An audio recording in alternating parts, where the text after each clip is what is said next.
achieved by other means, by other routes.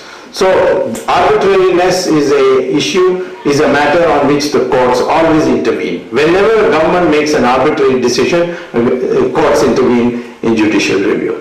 Second thing I said, the government is unreasonable, because I had been writing letters to the government saying Rama Setu, because of this report of the Geological Survey of India, is worthy of being considered as an ancient monument. It's a civil engineering marvel. So make it, investigate and find out whether it is worthy of being declared as a national ancient monument. I didn't say that it should be a religious institution or anything like that. I said ancient monument. The government was flatly refusing. They were writing a letter, no, we are not interested, we are not going to do it.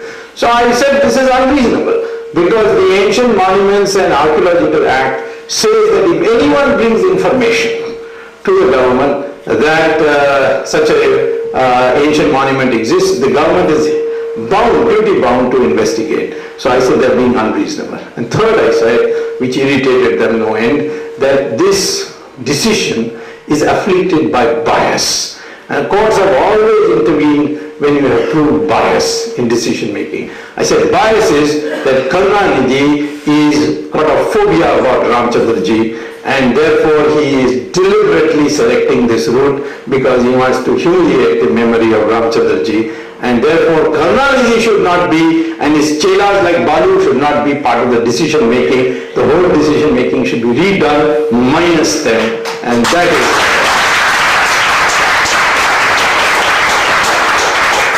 So since I didn't speak about Ramayana and I didn't speak about anything else, the court gave me a stay. And that stay I got last August.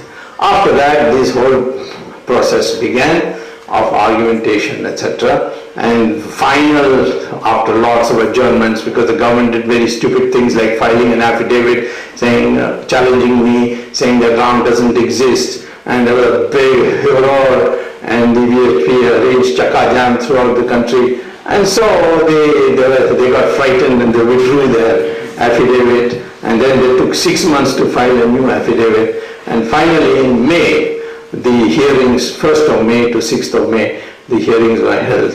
And in that,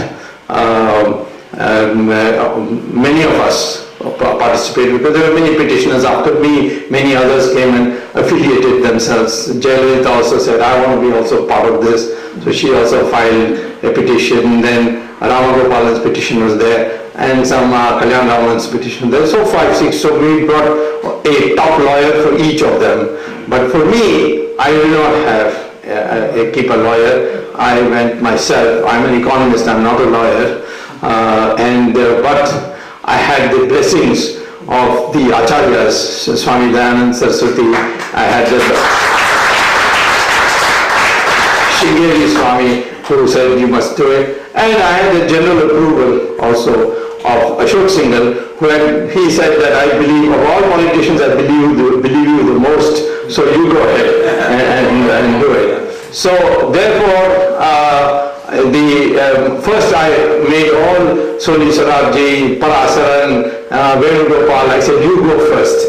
And they went and battered the court on the technicalities, on the constitutionalities, etc. And finally my turn came and I spoke for 8 hours.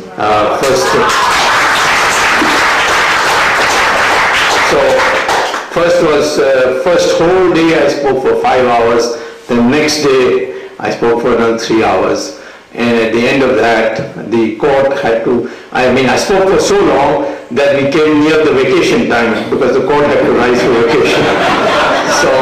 But what surprised me is that the court then issued direction to the government without hearing the government. That was what is the most interesting. Go back to the drawing board and find out why you cannot have an alternative route. And come back and report to us, because then we can challenge that report if they came and said, no, there's no alternative. I have in fact suggested one extra alternative. I said, if your objective is to go from Tuticorin to Chennai to Kakinada Visakhapatnam, Calcutta by the shortest possible route, then what you do is you convert Tuticorin into a container port. And when the ships come, they will leave the goods, have railway lines start from the port and go all along the coast to Calcutta. So the goods will be then put in railway wagons and then taken, or have a freeway, expressway or a turnpike. These I proved by economics, and it's there in my book, that are cheaper than this Setu Samudram project. In fact, the development spillovers would be much more. So they have to look at all that now. And I pulled out from the minutes of the Setu Samudram project meetings to show that the Planning Commission had suggested that you please look at this also.